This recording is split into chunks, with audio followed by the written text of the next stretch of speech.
June 9th, 2025 at 7 p.m. Please rise for the pledge.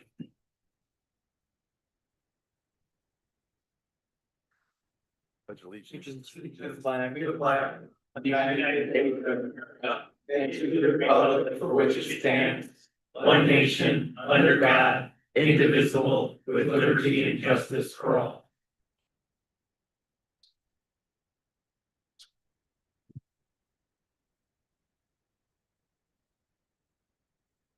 The Mount Pleasant City Commission recognizes the Anishinaabe, whose ancestral lands the city stands upon today. We acknowledge the Saginaw Chippewa Indian Tribe and recognize that the three bands of Ojibwe, Saginaw, Black River, and Swan Creek have resided on this land for over 200 years. Our acknowledgement of the full history of the tribe and our commitment to be good stewards of these ancestral lands is an expression of gratitude and appreciation to those ancestors who came before us. We give thanks to the generous care with which the Anishinaabe and those members of the Saginaw Chippewa Indian Tribe of Michigan have given and continue to give to this land and our community. Clerk Falk, would you please take the roll? Commissioner Alsager? Here. Commissioner Bush? Here. Commissioner Bushbacker? Here. Commissioner Rollins? Here. Commissioner Zhang? Here. Vice Mayor Eke? Here. Mayor Wingard? Here. All right, we have a quorum. Thank you. At this time, we'll move into proclamations and presentations. We have one proclamation recognizing Juneteenth Celebration Day, June 19th, 2025.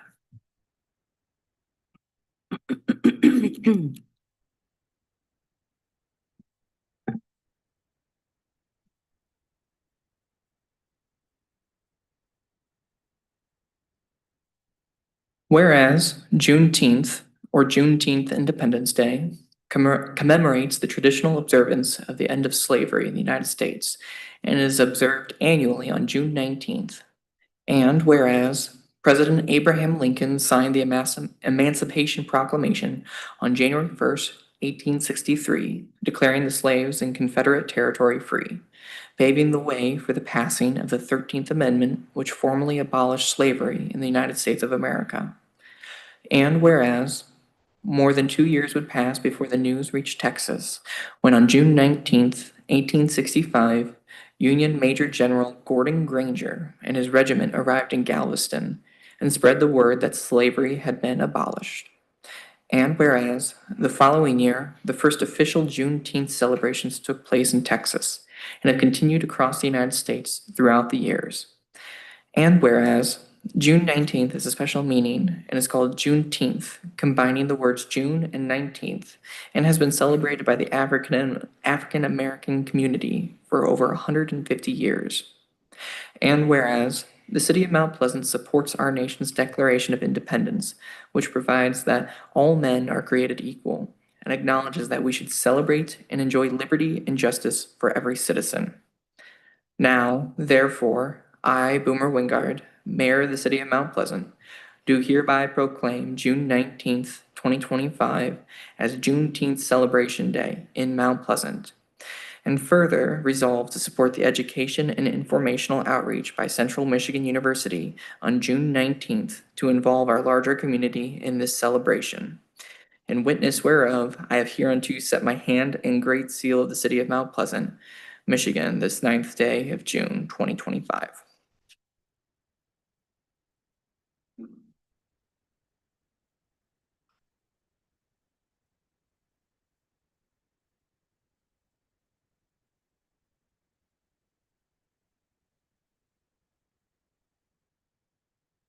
At this time, are there any additions or deletions to the agenda? Not seeing any from the members of the commission. I would take a motion to approve the agenda as presented. I move that we approve the agenda as presented. Second. Motion has been made and seconded. All those in favor, please say aye. Aye. Those opposed, please say nay. Motion passes. At this time, we will move into public input on agenda items. If any members of the public would like to step up to the podium and comment on items that are on the agenda currently, you will be given 5 minutes. Please state your name and address for the record. And please keep in mind, we do have a public hearing later this evening on proposed application from Reynolds Golden Finds LLC. If your comment is regarding that, I'd recommend speaking during the public hearing. Union one.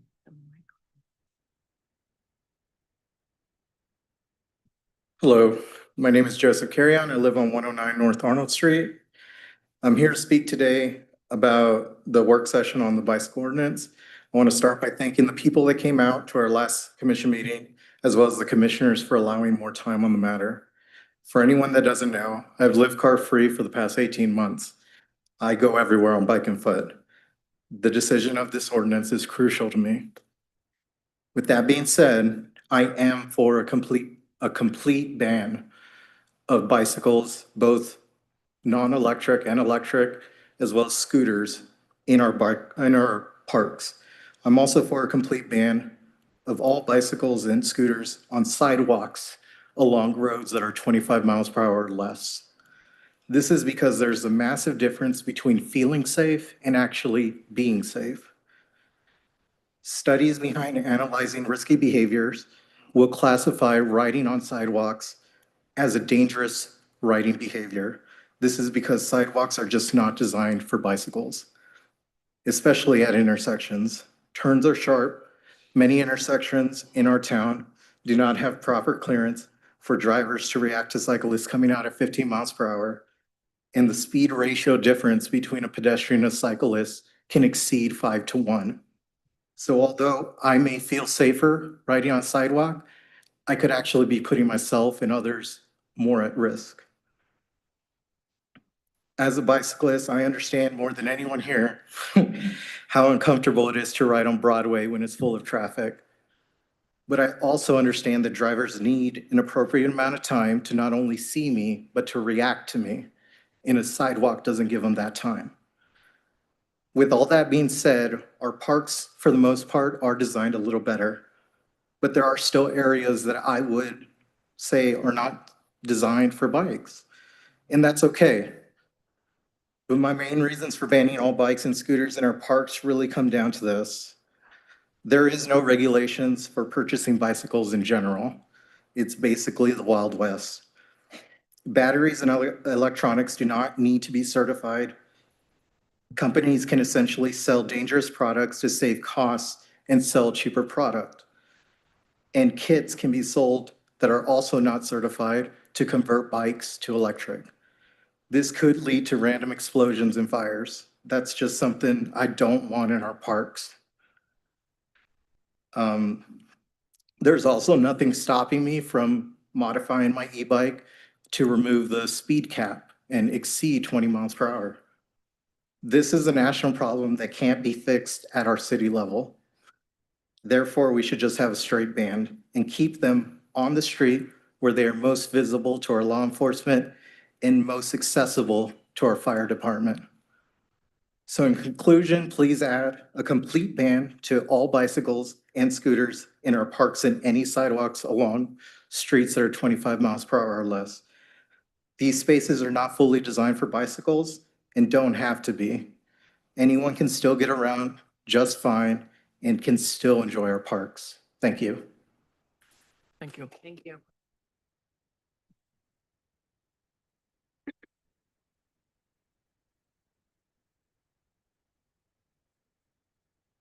Is there anyone else in the audience who would like to give public comments on agenda items at this time? Is there any emails or anyone on Zoom?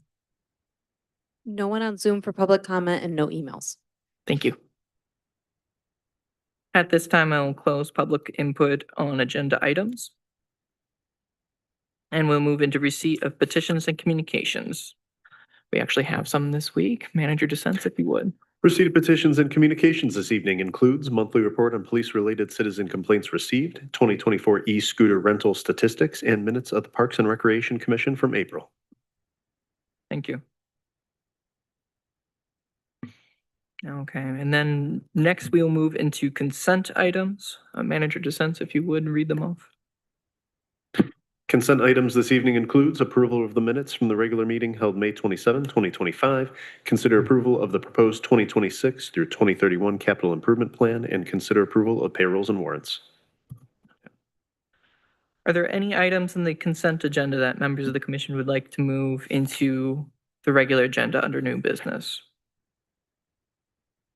Commissioner Zhang. I'd like to have brief discussion about the number 6 capital improvement plan. So item number 6, consider approval of the proposed 2026-2031 capital improvement plan. We would move that to new business. We can handle that first. So it'd be item number 6 would be the first item in new business. Are there any other items in the consent agenda that members of the commission would like to move? With that, I would take a motion to approve the consent agenda as modified. I'll move that. I'll second. There's a motion and a second. All those in favor of the motion, please say aye. Aye. Those opposed, please say nay. Nay. Motion passes. That would be 6-1. All right, at this time, we have a public hearing. We have a public hearing on the proposed application from Reynolds Golden Fines LLC for the CBDG Revolving Loan Fund Program and consider resolution on the same. Manager DeSense, if you'd like to tee up the conversation this evening. Absolutely. So staff has prepared or provided an application for a loan through the city's longstanding revolving loan fund, which was set up by the state using the community development block grant dollars. The city is a fiduciary for this money, and as part of the original grant agreement is to use the funds to provide for business loans which create jobs. Applicant Reynolds Gold Fines LLC is asking for $15,000 for business operations. The city's contract administrator for the program, Northern Initiatives, is recommending that the city commission approve the request. I know we also have a presentation from Finance Director Lauren Pawlowski, just giving a little bit more background on this program as well, too.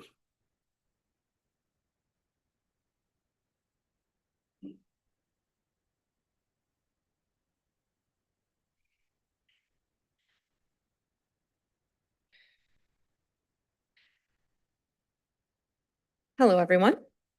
Hi. I do have a short presentation for you, and we also have Bernard Robeson from Northern Initiatives on Zoom with us today to answer any questions related to this program and to follow up with this. To start with, because I'm new, I wanted to make sure everybody else also knew what this program was for, because I had to do my research before coming on for this one. So what is the Community Development Block Grant Revolving Fund Loan? The Michigan Economic Development Corporation, MEDC, on behalf of the Michigan Strategic Funds, administers the economic and community development portions of the Community Development Block Grants, the CDBG program. The CDBG is a federal program utilizing funds received from the U.S. Department of Housing and Urban Development. The revolving loan fund portion of the Michigan's CBDG program has specific focus, lending to small businesses that are unable to secure cooperative financing traditionally, but may meet a national objective of the CBDG program. The program provides funds through either existing local revolving loan funds or through 9 newly established regional revolving funds. The RFL program enables small businesses to secure funding for almost any typical business borrowing purposes, including the purpose of real and personal property and working capital. The city is a fiduciary for this money as part of the original grant agreement is to use the funds to provide for business loans to create jobs. The last approved applications were from Gertzke's Limited, DBA of Motorless Motion in 2020 for $25,000 and created 1 full-time job, and for the Green Tree Co-op in 2022 for $340,000 and created 12 full-time jobs.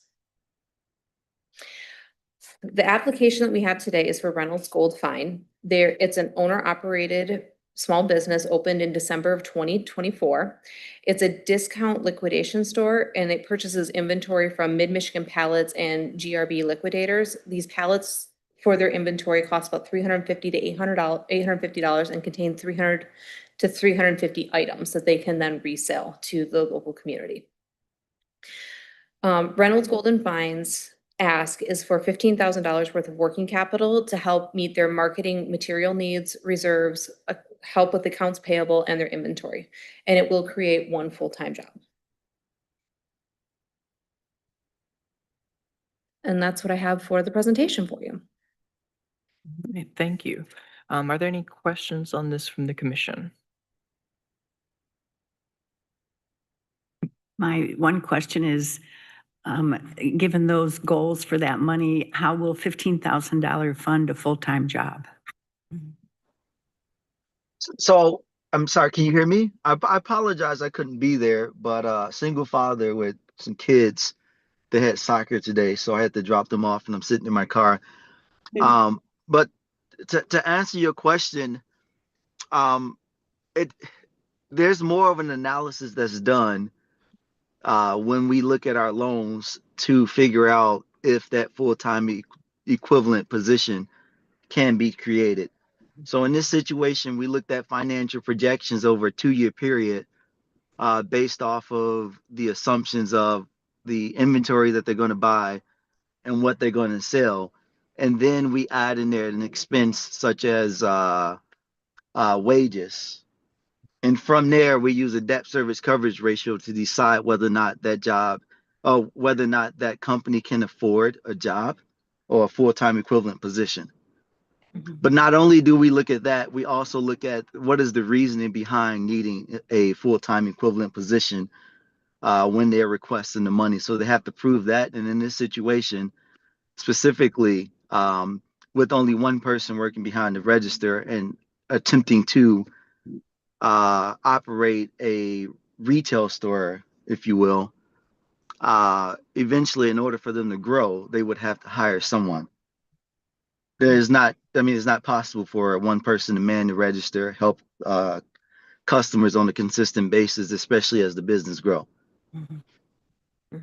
So I hope that made sense. I hope I answered your question.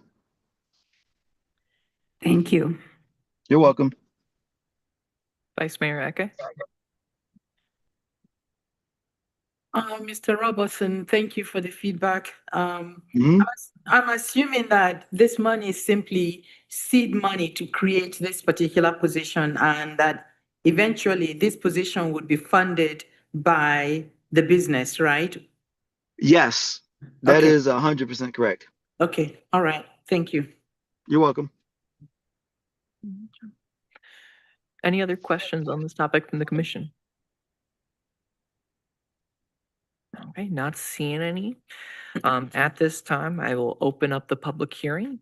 If there are any members of the public in the audience who would like to step forward and comment on this, on the application from Reynolds Golden Fines LLC for the CBDG Revolving Loan Fund Program, you may do so. You'll be given 5 minutes.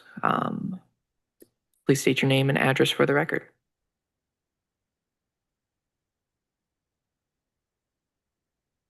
Are there any emails? No one on Zoom? Thank you. All right.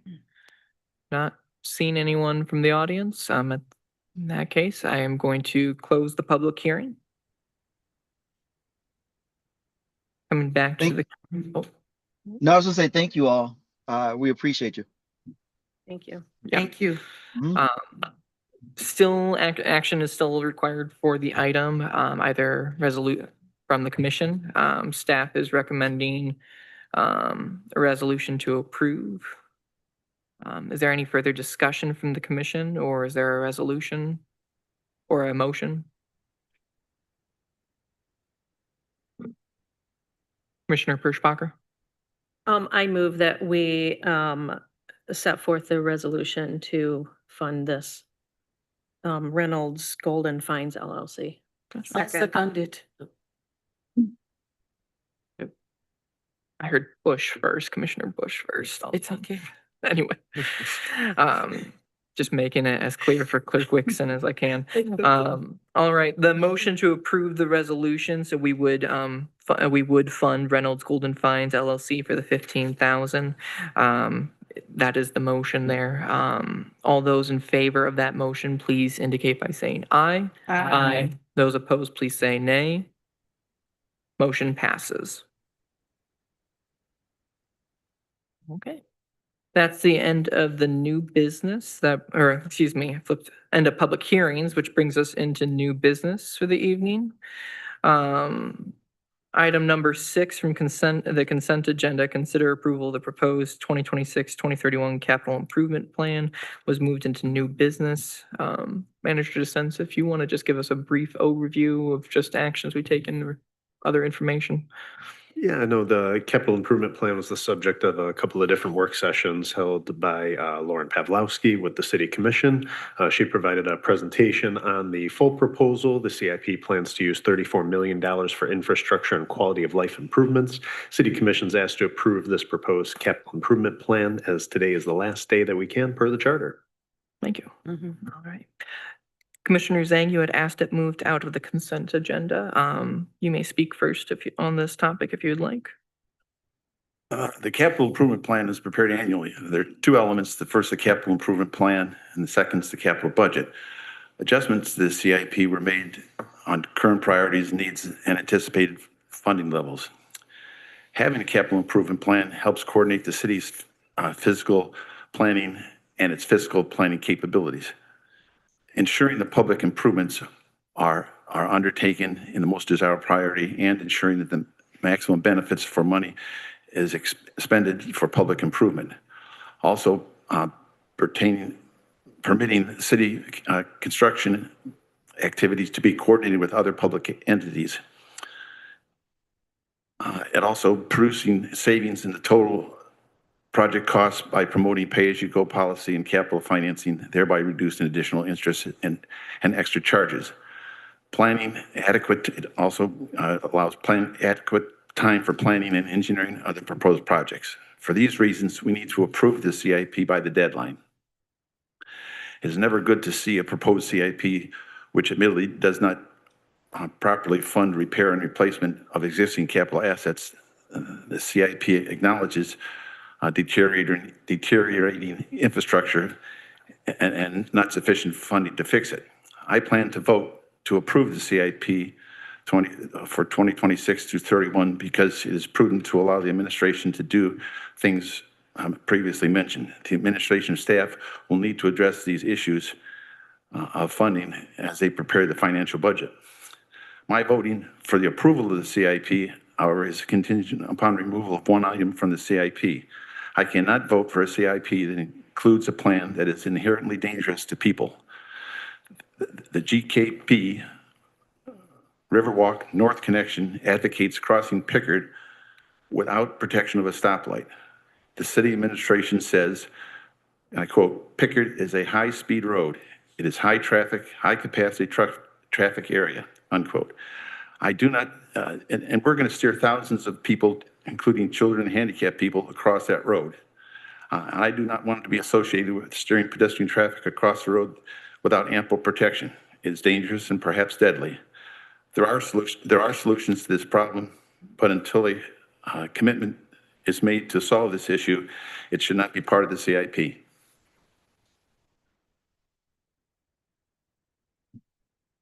Thank you, Commissioner Zhang.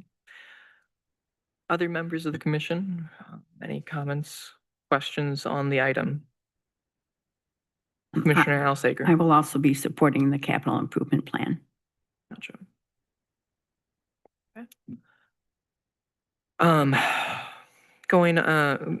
Referencing your comments there, Commissioner Zhang, I think there will always be needs for additional funding. I think we have had lengthy discussion on this, and I think we have continued to work with staff to create a plan that steers our community in the right direction. I won't be voting in favor of this myself, and as on specific projects as concerns develop or if there are challenges, we can work to address those. That's my position there, Vice Mayor Eke. I believe that this plan delineates work that we are going to do over a certain number of years. It's not just this year, it's not next year, it's several years. And the trail plan happens to be one of those projects that we will undertake over this particular period.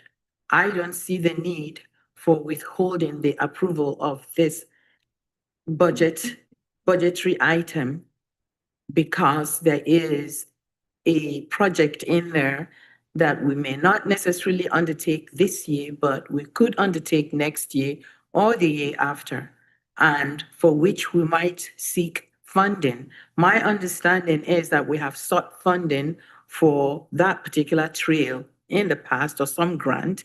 And in fact, the conversation about that North Trail came up 2 weeks ago when we were talking about Vites Woods too. And we have had conversation about that several times. So I do think that because it is necessary for us to approve this plan so that we have a budget that informs our work and so that we are in compliance with the requirement to have an approved budget, an approved plan, I am going to support it. Again, I want to emphasize that there's no need for us to withhold the approval of this particular plan because there is one item in there that we may or may not undertake this year or 2 years from now. Thank you, Vice Mayor. Is there any other discussion from the commission or comments from the commission? Not seen any at this time. I would entertain a motion on the capital improvement plan. I move that we accept the amended capital improvement plan. I'll second it. Gotcha. To clarify the capital improvement plan, that we have made the amendments last. Yes, sorry, that was confusing. Yeah, so it'd be the current The current updated on June 2nd. Thank you. Yeah. So yeah, there's a motion and a second to approve the capital improvement plan as last updated 6/2/2025. Is there any final discussion? Okay. In that case, all those in favor of the motion, please indicate by saying aye. Aye. Those opposed, please indicate by saying nay. Nay. Motion passes 6-1.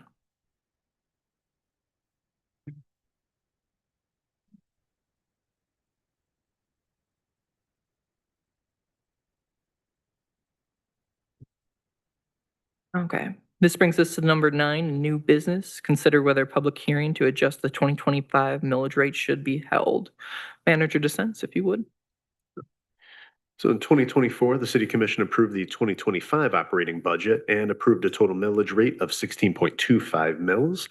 The resolution approving the millage rate states the City Commission reserves the right to review the rates in spring 2025 and consider adjustments if needed. The City Commission would need to set a public hearing before setting a different millage rate. Staff has reviewed forward projections and is recommending the millage rate stay at 16.25. Finance Director Lauren Pavlowski and I are here to answer any questions you may have. Gotcha. Okay. Question for you, just again, as we are having conversation on this one, this is just an annual thing that's built into our budget process. So again, if anything dramatic changes or occurs in between the approval and now, we can take action. Yep, that is correct. Thank you. Let's see. Are there any questions for staff on this topic? Any comments from the commission on the topic? Feel comfortable in approving the millage rate, maintaining the millage rates. Again, we don't need any action. We can just decide to maintain. Is there?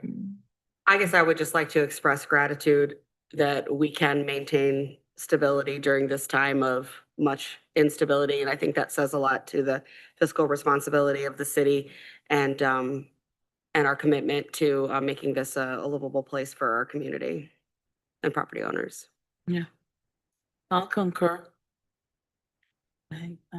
Yeah, Vice Mayor. I agree. We are in the middle of a national, perhaps global distress, fiscal distress, and a lot of distress. And I don't see any reason for increasing the millage rate at this moment. You know, there is no crisis manager dissents for which we need an increased millage rate. So we stay with what we have right now. And, you know, as my colleague has said, you know, I am grateful that we can do this right now. Any other comments from the commission before we move on?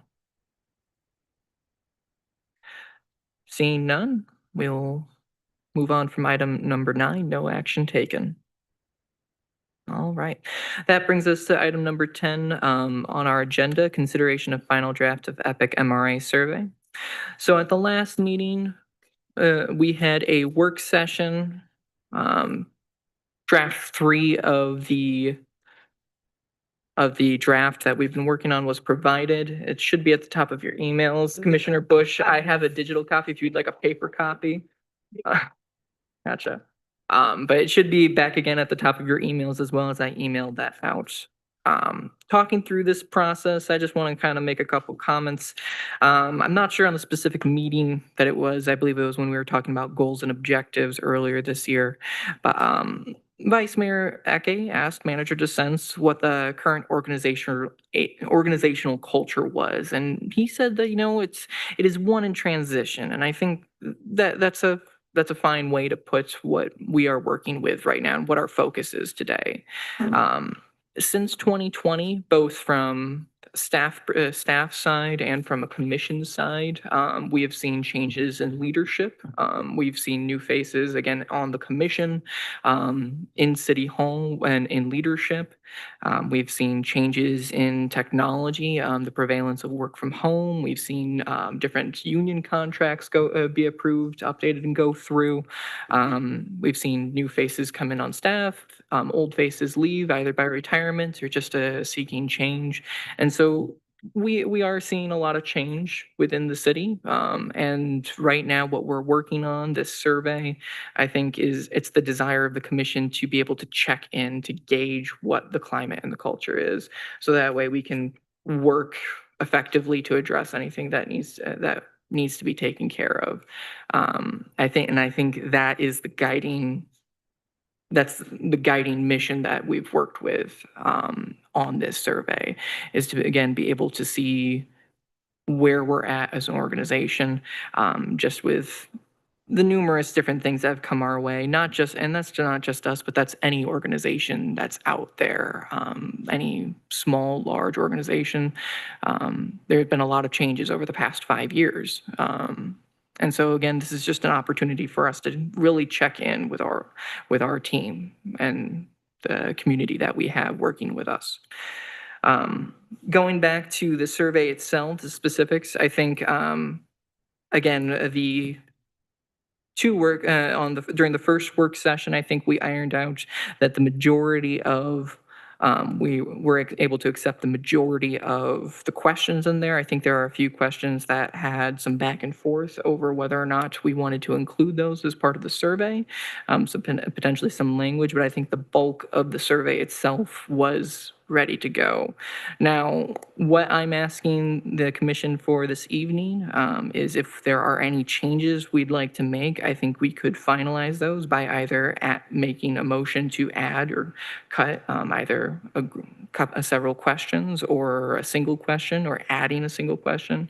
I think some of those may require a motion, which we can't otherwise do in a work session if there is any kind of dissent or if we can't reach a consensus. But we're still in new business. Yes, this is still a new business. So essentially, we're addressing this. If the commission is fine with the draft as presented, we can approve those questions that are included in the draft. And what will happen then is the EPIC MRA would work with the questions included in the draft. One thing, for example, you'll notice is, they'll reformat the questions so that they are more usable. They've kept the same numbering as questions have been cut and added and everything, so that they are easier to track. So they'll clean up the draft for us. We don't have to worry about doing that. It's more, we have this packet of questions that we can include or not include within the survey. Again, I think primary dissent, or not dissent, but differences I was hearing on our last work session when we got into the meat of this was questions concerning top management, if we wanted to change some of that language or if there was any we wish to exclude. And then there was also potential questions that we could include. There was 3 potential questions that were added in, which we could remove if we desired, or we can move forward again with the draft as presented. So discussion from the commission as we're working on this. Any members of the commission who questions, concerns? I think we've looked at it enough times that we can probably just say, let's go with it. Okay. Gotcha. In that case, let's see. We had so working with it, we had discussed we were going to I want to make sure again as we're working with this, we had discussed surveying former staff members as well as part of this packet. Was there a time frame for former employees that we would like to include? We would ask staff to provide that contact information that we have on file to Epic MRA so that they could be surveyed. I was thinking potentially a 2-year window would be keeping people's experiences to what's going on right now relevant. But questions, finding out from the commission, again, discussion questions on that. You mean staff who have left within? Yes, former staff members, yeah. Okay. That was something, again, we did not set out a specific timeline on that in the last work session, but I think that's potentially fair. It accounts for, coming out a little bit of the disruption of, COVID and that sort of thing. That makes sense to me. okay. I- Commissioner Zhang? If one of the purposes of this is to evaluate the current administration, then it would seem like the timetable of the current administration ought to be the timetable. Gotcha. I think it's evaluating the organization as a whole is Yes. the big thing. Want to be clear there. Let's see. Current administration, it would be stretching back to, I want to say 2021. Would it be 2020? If you said 2.5 years, that's be sufficient. 2.5 years. Okay. Gotcha. Because we've been talking about this for about half a year since January. Gotcha. Gotcha. All right. Other questions, comments, or concerns?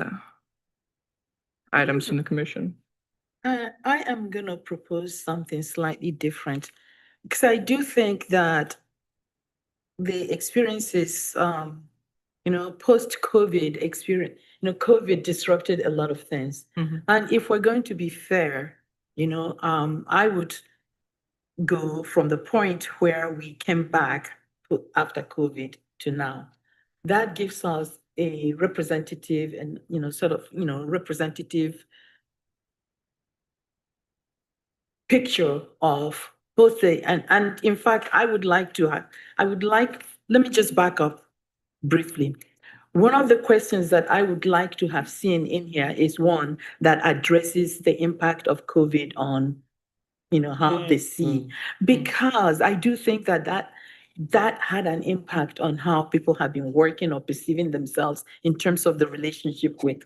So I would like to add something like that. And then maybe if you're asking this question of, asking past, employees, a question, then it seems to me that we're looking at people who have left from the point we came back after COVID to now.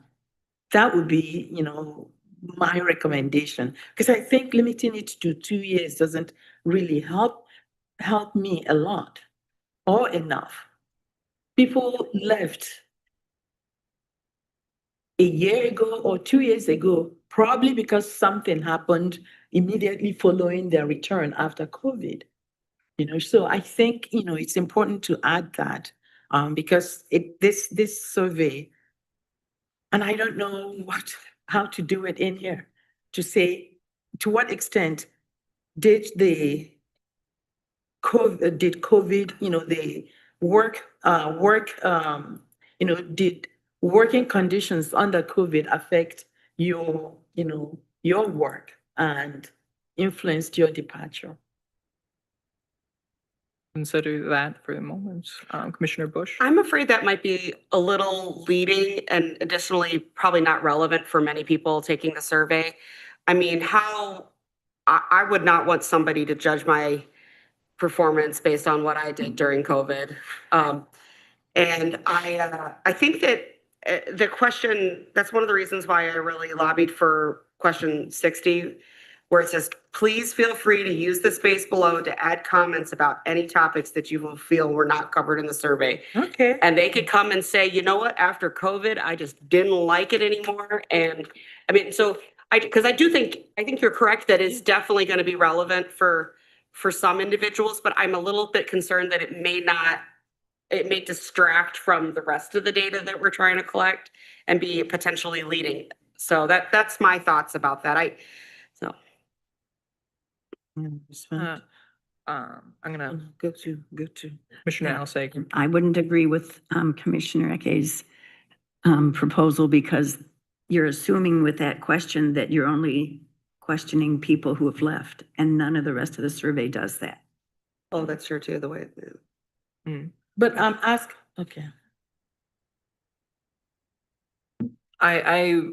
On that topic, I would agree with Commissioner Alsager for a slightly different reason, just in that it would just open up a whole host of other questions of like pinpointing, like, were you hired on before COVID or after COVID? And that kind of Okay. questioning that we would have to get into along with it. Let's see. Just writing a motion here real quick. Let's see if there are other members of the commission. Commissioner Zhang, I was gonna make, got while this wasn't the survey that I would have penned myself, I could agree with the questions that are on there, particularly for Commissioner Bush's comment. That's at least gives somebody a chance to say what they want to.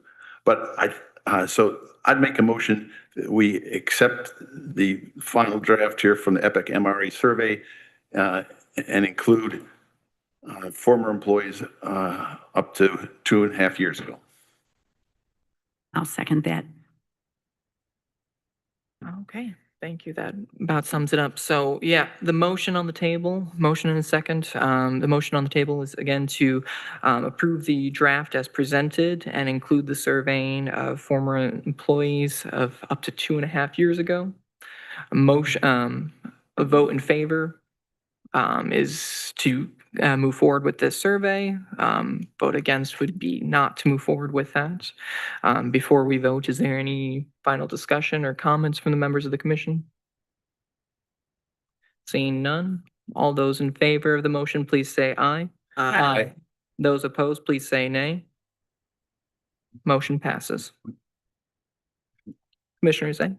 I would encourage all the employees to participate. It's important that they get the feeling of everybody. So if you have something to say, certainly say it. This is your place where you work or used to work, and we'd appreciate to hear from everybody.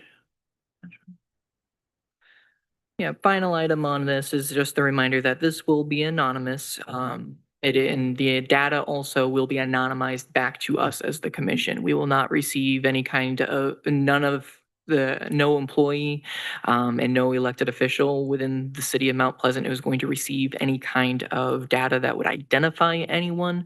It is going to be stripped down to raw data, aggregate, and be presented back to us with findings from EPIC MRA. And we will discuss that further. I know EPIC MRA had some language that they'd like me to provide as the survey gets underway as well. All right, let's see. Lost my agenda here. Thank you. That brings us to the end of new business. We'll move into announcements on city-related issues and new business. Let's see. Commissioner Alsager, any announcements at this time? I just have two. One is I listened to the Live with the League that's on every other Monday at noon, and they were talking with the mayor and city manager from Holland, Michigan. And they were proudly saying they have not raised their millage rate for 14 years. And then the other thing was, last week, Director Loria was giving us a little warning about perhaps busyness at the south end of town with Special Olympics. And I was able to successfully run their swim meet, and I think the whole games went really well. Commissioner Bush? I would just like to encourage anybody who hasn't been to the farmer's market to come to our Thursday farmer's market is fantastic. I don't have the opening for the Saturday. Do you have that, Director Biscorner? It's the 21st, will be the first Saturday market. This Thursday, we've got the Health Expo with lots of different organizations from Mount Pleasant, there to present information about health. And then also, since I happen to be looking up this information on Facebook, I want to mention also that I don't really care to spend a lot of time on Facebook, but there is a lot of useful information on the city's Facebook page. And I was reminded again about Trap, Neuter, Spay, and Release program is launching again for the season. And there's a phone number listed that if you've got any issues with feral cats to call and report. And the city's getting on top of that issue again for this year. So if you have any concerns, we have a system set up in place to help deal with feral cats. Vice Mayor Agay? On Friday, the Saginaw Chippewa Indian Tribe held its annual Honoring, Healing, and Remembering event, to remember those who suffered or who were traumatized or died in the Mount Pleasant Indian Industrial Boarding Schools. I was there. Commissioner Parsh Baker was there, and the mayor was also there. It is an important event, and because we live in this community and we are affiliated or associated with the tribe, it is important that we recognize this particular experience. It's a historical experience. And I'm saying this because we have been talking about, the 311 acres or 311 point something acres that adjoins that particular space. For me, being there, it was a solemn moment. I wore one of the badges for the kids, who died there, a 9-year-old Peter Adams, and a number of children died there. We're told that about 223 students died there. At least that's the number that the information that they have right now. There may be more. There is a cemetery of graves, unmarked graves, behind the boarding school. And we were there for the sunrise ceremony. I say this because I'm interested in what happens, to that particular space, the land, that we hold right now. I also say this because I do think that there is a need for our community to recognize this particular historical experience. Those structures are there, and they are reminders that there was, trauma in that particular space. I say this also because I'm going to propose something, and Manager DeSantis, you will have to handle this, and hopefully my fellow commissioners will agree. I say this because we do have a land acknowledgement which acknowledges the presence of Native Americans here and the fact that they have been, stewards of this land. We don't mention the boarding school. But I also say this because, Manager DeSantis, I'm coming to you with this.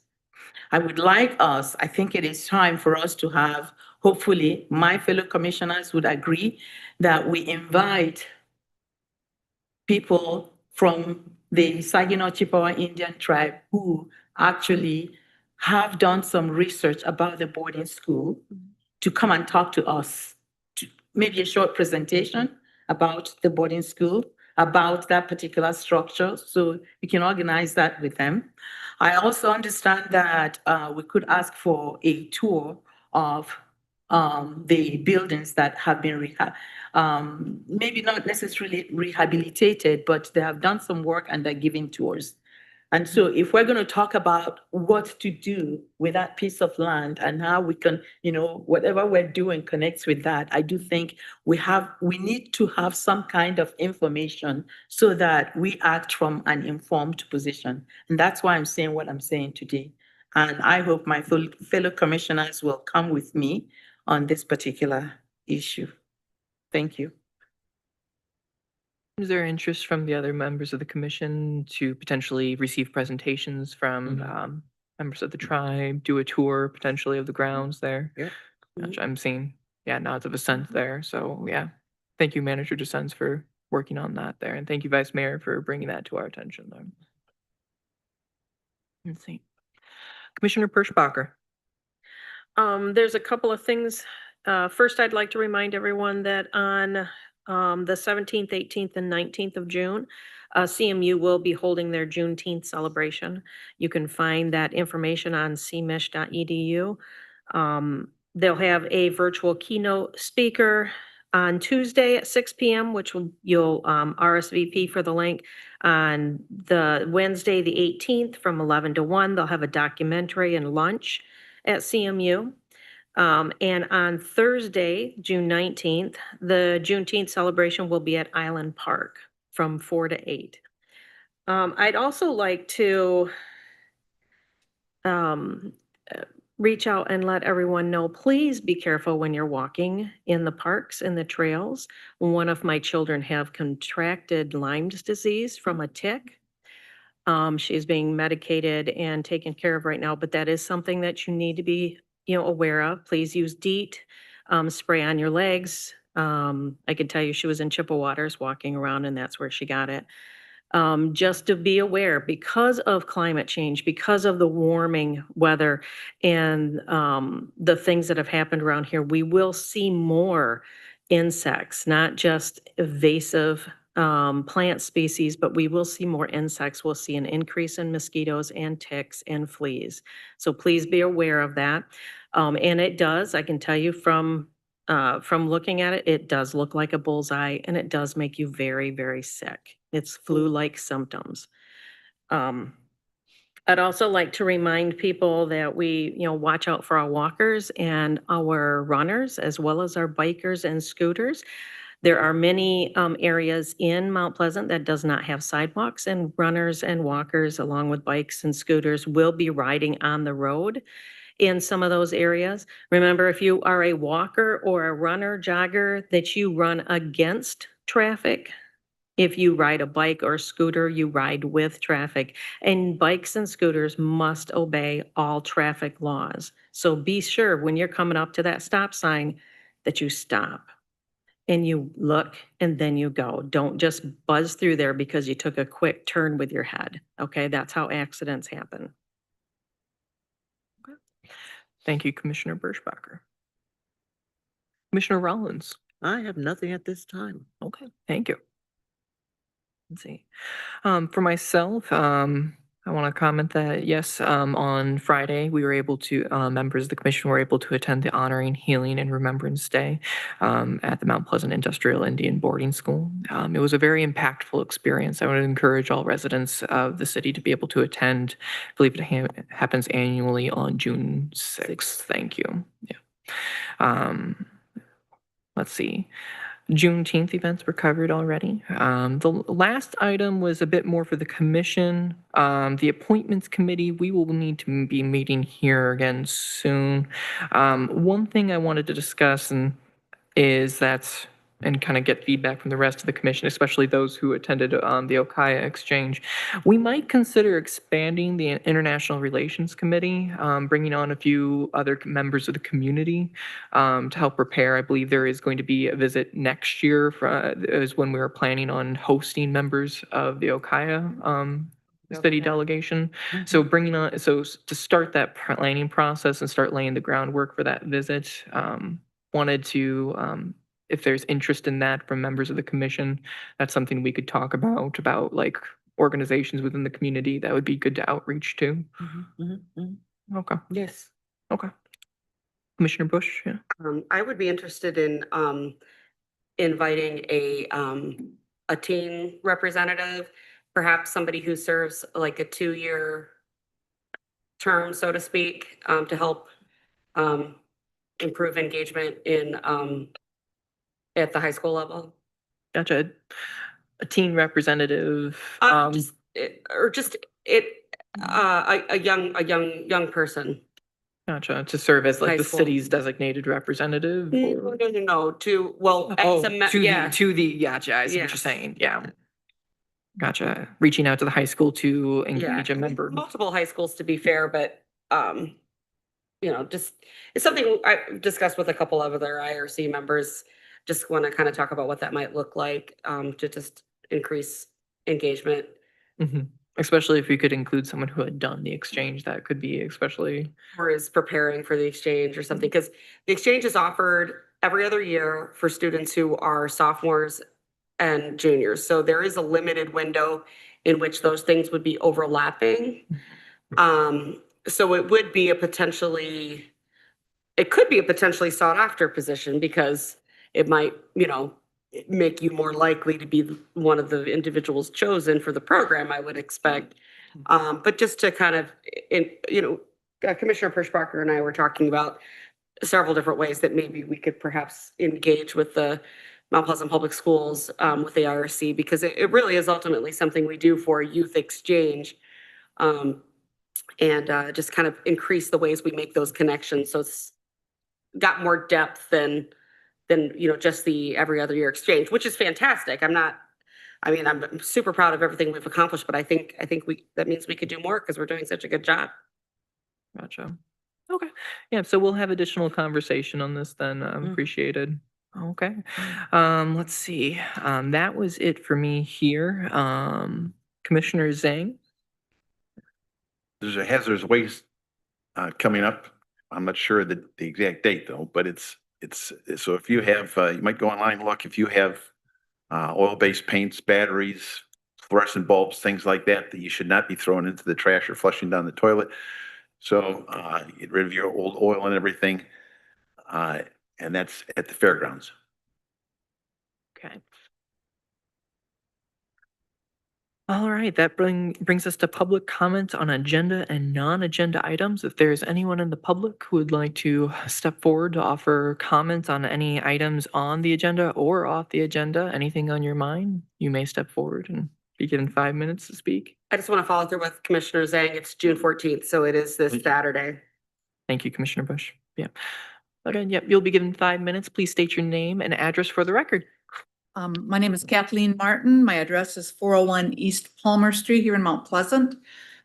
It's with great frustration that I come here tonight to voice my extreme opposition to the plan to build a Chris gas station on the corner of Main and Palmer Streets.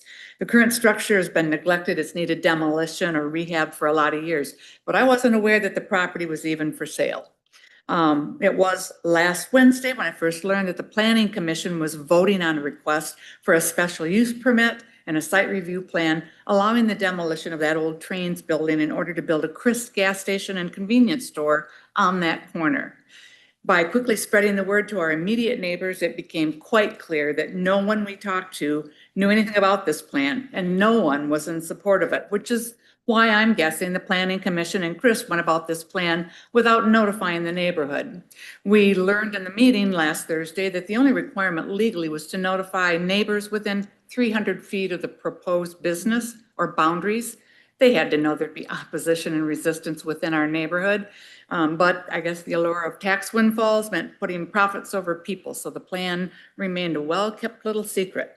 Within a little over 24 hours, we were able to collect 63 letters of opposition, 63. I can only imagine what a few extra days would have allowed us to gather. And why do you think that is? Well, let me tell you.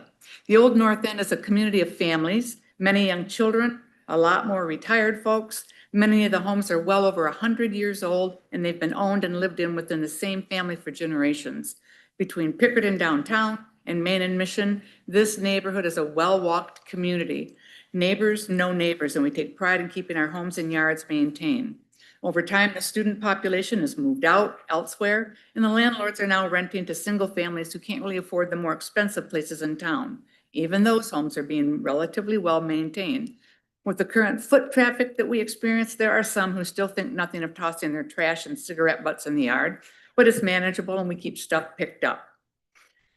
If this plan is allowed to go forward, the neighborhood will be adversely affected in a number of ways. There'll be a significant increase in foot traffic, not from our neighborhood, which means a lot more trash thrown in our yards, more strangers wandering about, more chance for crime.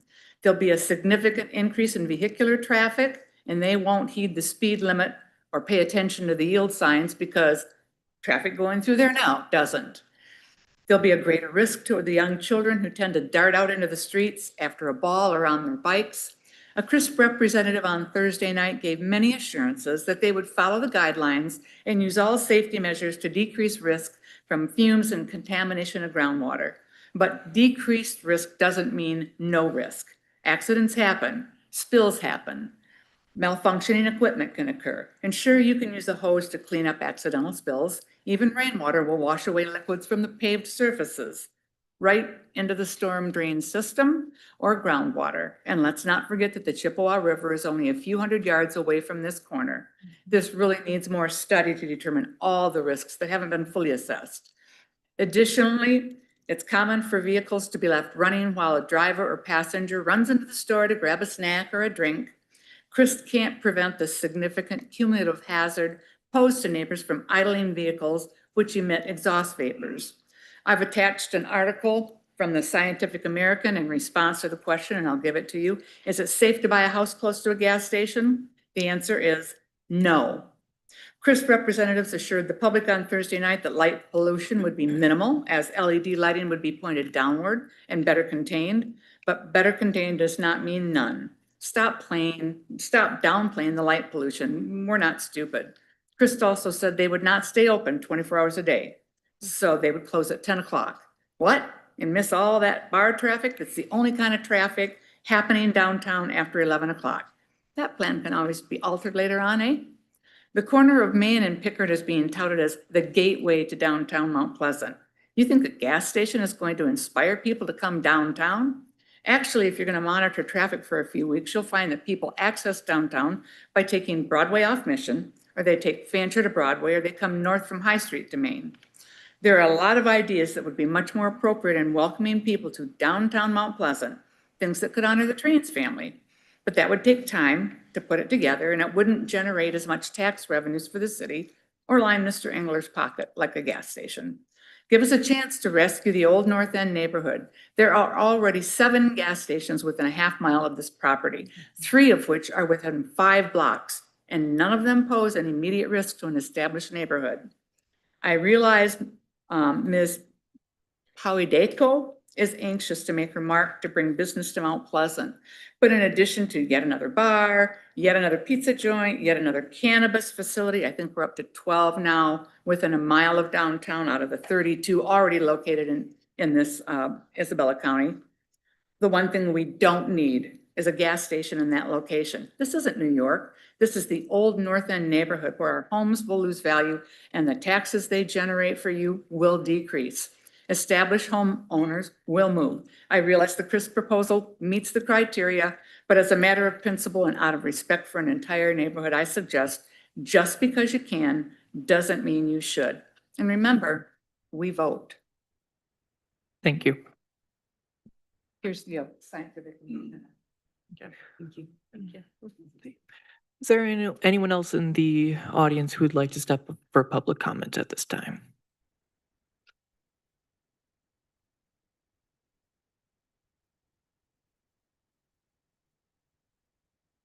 Please state your name and address for the record. Yes, my name is Patrick LaChance, Lachance, and I live at 712 North Lansing Street, which is probably 30 feet from the previous speaker. I want to say thank you for accepting and taking time to listen to what our concerns are. I too would oppose this completely. I've been living in the same house for 35 plus years. It's a great neighborhood. It was one of the last neighborhoods, official neighborhoods. And the other thing is that some years back, there was a proposal for a dentist's office that was going to be on Pickard. And of course, we were given all the assurances, everything was going to be fine. That was turned down by the city commission, knowing that traffic would be, especially on Palmer Street, would increase. And yes, the fact is that the demographics of the neighborhood has changed. More children, more families. And I think it's important to also know that it's kind of ironic that the people who are proposing this do not live in the neighborhood, but they're going to benefit, and the neighborhood is not. And in regards to the other point that was made in regards to the value of my home, that will go down. And if anybody wants to say, well, that's not the case, well, yes, it is the case. So thank you for listening to what I have to say, and have a good evening. Thank you. Thank you.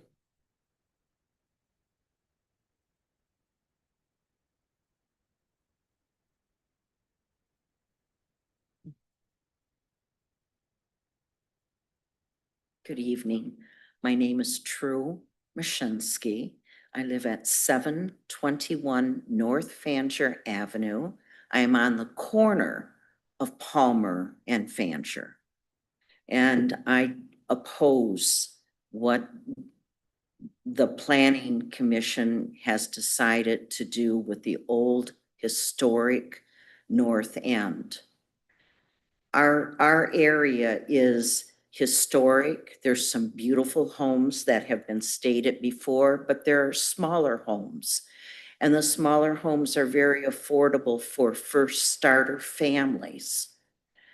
And in our neighborhood, just within Palmer, from Fancher to Maine and from Bennett, we have had 3 new young families that have moved in. They are, all 3 have had children. One is expecting her 2nd child. We have families that are renting. It's a very diversified neighborhood. We have duplexes. We have families that are renting, and they have just been absorbed into a neighborhood culture, a very positive neighborhood. The Trains building, as I affectionately know it as, that wants to be turned into a gas station and a convenience store. That building has protected the North End from noise from Pickard. If you walk in that area or ride your bike, and I encourage all of you to do that, it doesn't have to be a Saturday or Sunday. Today was very, very quiet. You don't hear the traffic. And people are very, very considerate. They're in the area, and they look out for one another. Neighbors in this community look out for each other. What the gas station convenience store will bring is going to be a negative impact to the neighborhood, a neighborhood that is well cared for. A lot of people will move out of that area. The renters that are on Palmer right now by the where the proposed gas station's going to be, their driveways, 3 of their driveways just between University, Maine, and Palmer, there are 3 driveways that are backing out into that small street. It's not like a Pickard Street or Isabella where the other Christ gas station is. These are just your normal city streets. And people park their cars on those streets. So I'm asking you to reconsider, you know, or think about what it will do to the neighborhood. And I know that the master plan, I don't know if the master plan, the city master plan is worded so that it protects a neighborhood like ours. Because once you have a Chris gas station, what else is going to move east? And then continue all the way up. There are homes on the south side of Pickard, and that is what is protecting the rest of the neighborhood. So please can just take a walk in the neighborhood and look and meet the neighbors, and just don't stay in that tight little area. Go beyond that. So thank you for your time. Thank you.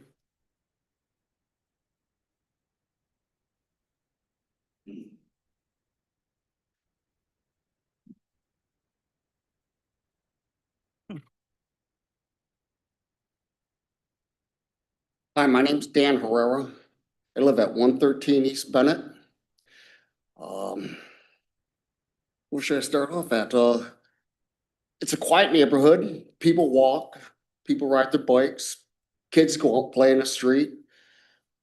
And with that gas station being there, it's going to be congested there because they will not want to go to Main and Pickard to avoid that light, and they will cut through our neighborhood. And I can guarantee you what's going to happen, because those cars don't even stop at the yield signs right now. Some animals are going to get hit. Some people are going to get hit by cars. I could see that in the future. They're just going to want to avoid that light, and they're going to cut through the neighborhood. And there's kids out there playing. So I don't see why there should be a gas station there when there's one just west, the Citgo station, right west on Pickard, and there's two gas stations east, Myers and the Speedway right down there. Why would you want to put up a gas station in the middle of the neighborhood? I just don't see any point in that. So that's all I have to say. Thank you. Thank you.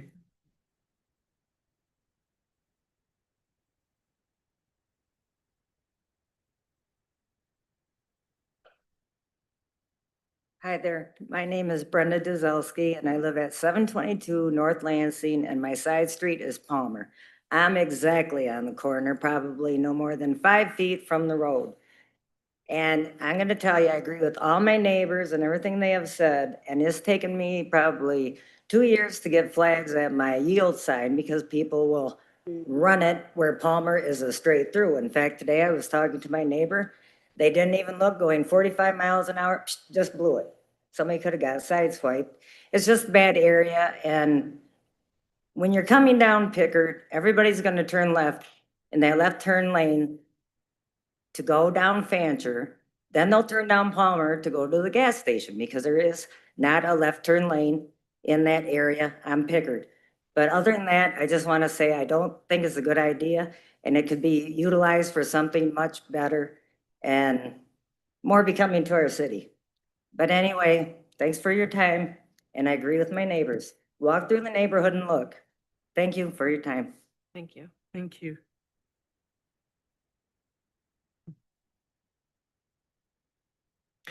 Are there any other members in the audience or individuals in the audience who'd like to give public comment at this time? Is there anyone on Zoom? No one on Zoom and no emails. Thank you. Not seeing anyone rushing up. At this time, I'll close public comments on agenda and non-agenda items. Comment on that? Yeah, just Commissioner Zhang, if you'd like to make a comment. Just as a reminder, there's a public hearing on that topic that'll be coming up. I mean, it was good the commission hears what you say, but the public hearing might be appropriate. Vice Mayor, did you also have something? Oh, okay. Let's see, at this time, let's see, it is 8:14. We're moving at a good clip here. We have both a work session and closed sessions left this evening. Did the commission want to take, was there interest to take a recess at this Yes. time? Gotcha. With that, it is 8:15 right now. We'll stand at recess and resume at 8:20.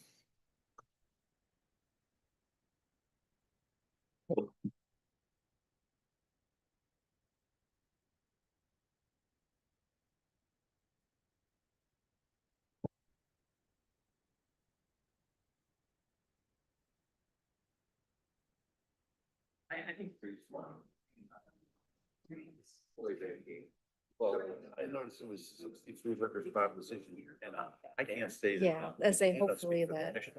we would love these, but we don't have the connection down there for it, so. That speaks Well, volumes. I say we've heard the complaint that it's hard to hear on the Zoom side of things, so we don't. Oh, okay. Well, there's a good reason. So we try to make a habit of it. It's just whether or not we grab it. I'm looking for after 3 on. I'm pretty sure that's what it is. From that. That'll last be in meeting, Saginaw. It was just held until there's a period in there. Not sure that time. I think it's the 23rd of next month. Oh, right. And maybe if you ask and, but as it comes up, certainly, that's where the commission is gonna decide the issue. Password. This one left it kind of like, so we said something, now it happens. And, yeah, but there'll be a public hearing, then a vote. Right. We just want to. But, and I watched that many questions, so I get it. And certainly. Yes, yeah, the 19th is The one- Do we have something on the CDBG? But maybe. Do we have that? Residential. Okay. So you should. read that Right, be inside. in the master plan. Yeah, because Remind everybody. one gentleman said But the master plan. between 1 and 11, but Right. have to be at the VA by 1:30. Yep. No, or 11 o'clock, yeah.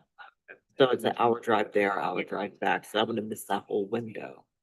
Whereas on Thursday, I have an appointment like across the street, I gotta see that report. Yeah. So, and that's at 11, something like that, but yeah. Do something. After 3 would be fine.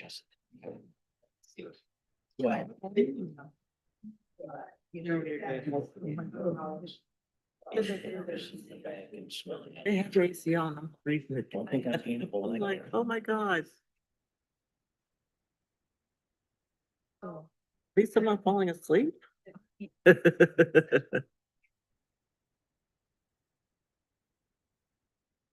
How do you see all slides? How do you start the slideshow? We can use it, like currently mics are.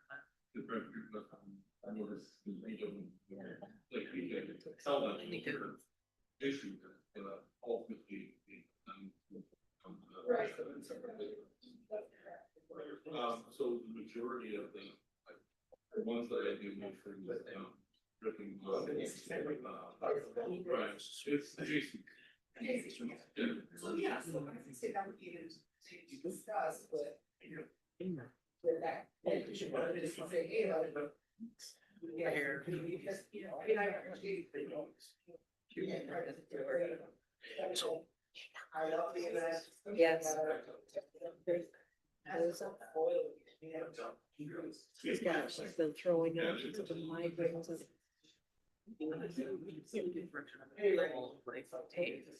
I'm not going to sign any. Right, I'm done. That's I know we have, the document isn't specifically governing. See. Scooters or maybe. Scooters, so we can. Yeah, let's see that. Yeah, that one can stay on its own.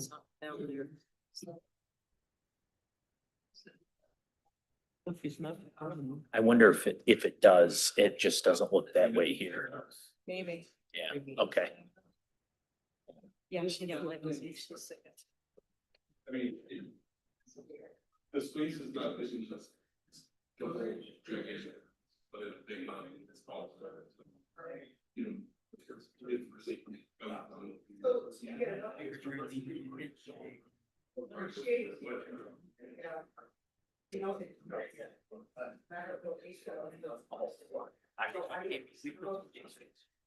They say it's not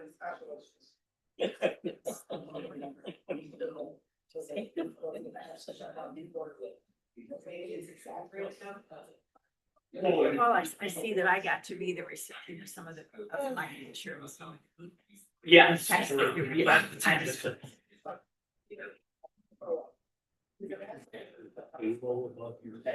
Director Andrea.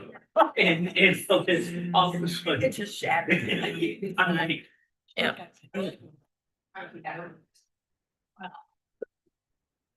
Yeah. Paul, I want to give a call for everyone to get back to their seats for me. Starting. Funny. I just think that. I put on a sweater because I looked for a moment and it was 60 something. Then I think it went back up to 70. Yeah.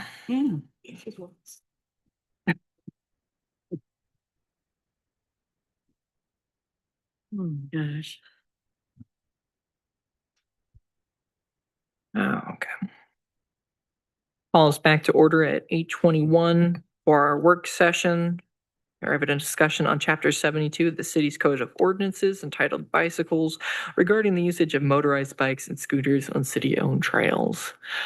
Director Loria, if you want to start the conversation here. Sure. At the last city commission meeting, we had a public hearing on a amended bicycle ordinance that included e-bikes with some provisions in there that class 1 e-bikes would be allowed on city trails or city pathways rather in parks. 2 and 3 would not be. So there was some public comment and you guys opted to send it back for a work session for some more work. So I have a presentation prepared by our PR department, Darcy Orlick and her staff, that I can quickly run you through, or you can just tell me what you didn't like about the ordinance and we can go from there. I think you should go through. Commissioner Halsager. Well, we may have you go through it, but I just had one question. This was about the Union Township option 3. It says they allow micro mobility devices. What are they? A micro mobile. ADA compliant type vehicles or So wheelchairs and things like that assisted devices. But doesn't include a electric bike. No. Okay. so we would always make sure that we're ADA compliant. Sure. I mean, I'm not saying we're perfect, but I'll say it. We're pretty good at making sure that ADA is addressed and covered. So, chapter 72 of the bicycle ordinance, in your packet, you have a copy of this PowerPoint. The city trail system is available to individuals of all abilities currently with paved pathways. They're maintained, they're smooth, and they go throughout the park system here in Mount Pleasant. We have had very few complaints regarding trail use.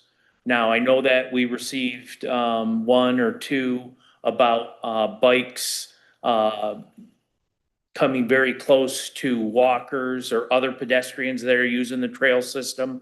I also know that your constituents, some of you have come to me that said that people have approached you guys as individuals and have complained as well. But formal complaints, very few. So the question is how do we keep our trails safe? And we have 3 options. We can certainly take what was presented to you last week and implement it as is. Again, I'm gonna call them throttle bikes. It's bikes that don't need any human power. They're strictly throttle. We would still eliminate those and not allow those in this first option. Option 2, get rid of all bikes. Don't allow any bike of any kind. E-bike, pedal bike, scooter, get rid of them. Option 3, we looked at Union Township's ordinance, care of Director Biscorner. And what their ordinance has a speed limit of 10 miles per hour that mirrors,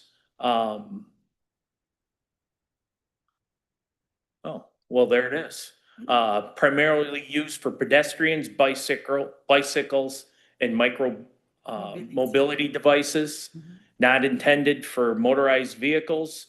Bicyclists must yield to protect pedestrians. Electric or power-assisted bicycle or micro mobility device shall not exceed 10 miles per hour.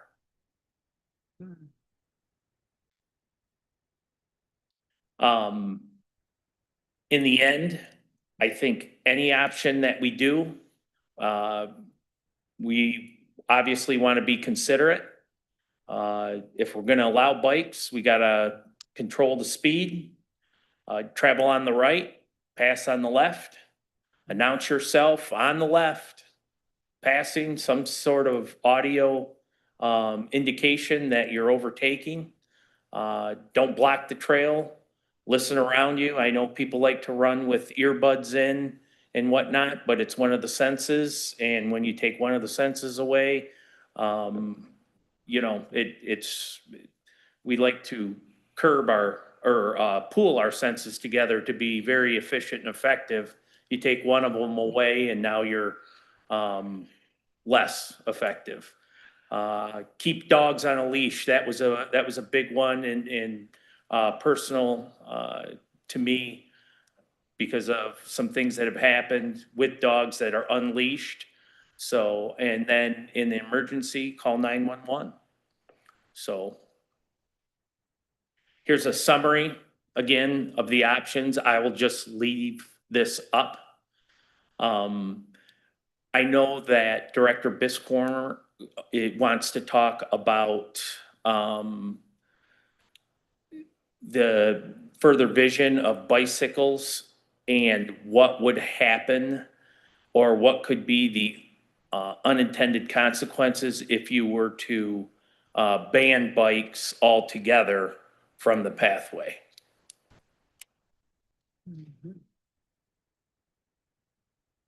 I have a comment.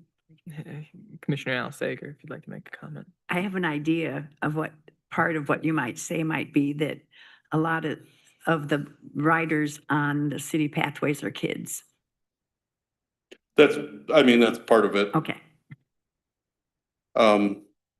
So a lot of what I have to say is in the memo. When we go through all of our plans and we go through our planning plan and our parks master plan and our city master plan, we adhere to connectivity and mobility and all these things. And so when we start talking about bicyclists and all these different modes of transportation, a lot of the funding that came through to get these trails put in and for future to put these trails in, there is multimodal aspects to those things. And so I would just caution that we think about those things before we jump to the next step. You know, we put in here Union Township, but you can also look and see Isabella County, when they're looking at the Pere Marquette portion of their trail that goes through their section, they have a very similar ordinance. And I wouldn't even call it an ordinance, it's a rule where it's anything without a throttle. So they don't even put speed limits or anything. When I go to meetings throughout the state with my colleagues and things, you know, everybody has this issue. It's not just us, but we definitely have to be forward thinking when it comes to it. If we're going to build this trail system and we're going to be part of a Mid-Michigan pathway or whatever, there's no point in building the rest of these segments if we're not going to allow bicycles to come through. And if that's what you decide, that's fine. I just want you to be aware that these are the consequences when people are coming through and you're looking at tourism and different things like that and trying to get people into the community. When you're looking at the university and you got students that are coming through there, they're not going to know the difference. They're just going to assume that it's a bike path because that's where it is in the majority of the state. But we would have to do a better job of just promoting it. Where we're feeling that the biggest issue is it's etiquette. And so from our perspective, it doesn't matter what we put out there, where we go with this, no matter what, we're gonna have to circle back to etiquette at some point. And so Darcy Orlick and I, we've been talking about how we can get some signage and do different things and put it out there. I mean, you can go up to Traverse City and they have the trail, it's the Tart Trail. They do an awesome job of all these videos and different things. And all they do is reinforce what the one slide was for etiquette. You know, they do it in a fun way and all that, but you know, that's what it comes down to. We're not talking about hundreds of people that are breaking rules and doing stupid things. It comes down to a few people that are ruining it for everybody else. And I'm not sure you're ever going to get rid of that no matter what you do. I mean, we can say the same thing about our skate park. We can say the same thing about the graffiti on our restrooms and our walkways and things like that. Like, there's always going to be somebody that's going to ruin it for the rest of us. But we have to decide what we want to do. What do we want to be when we grow up, essentially? And if we want to be part of a bigger segment of trail, then these are the things that we're going to have to follow. If not, then we can do whatever we want and just keep our little piece of the pie small, and that's fine. So that's all I wanted to put in and add. You know, in the memo, you know, there's public health considerations, safety considerations, enforcement and regulation, regional trail and connectivity, grant funding considerations, and then it comes down to these options. So I think what we're doing is just circling it back to what do you want to see?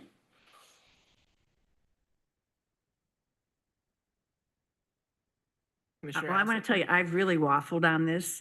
I mean, I'm a bike rider and I use the trail going south to Shepherd. I use other trails that are around, but then I started hearing from constituents that tell me about, well, this happened to me and this happened to me and this happened to me. One thing I've noticed, so anyhow, I'm back to thinking we do need to allow bikes. So that's where I am. But anyhow,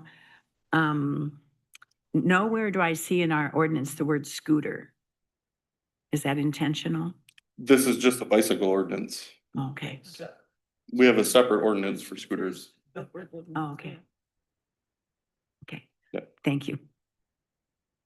Commissioner Bush?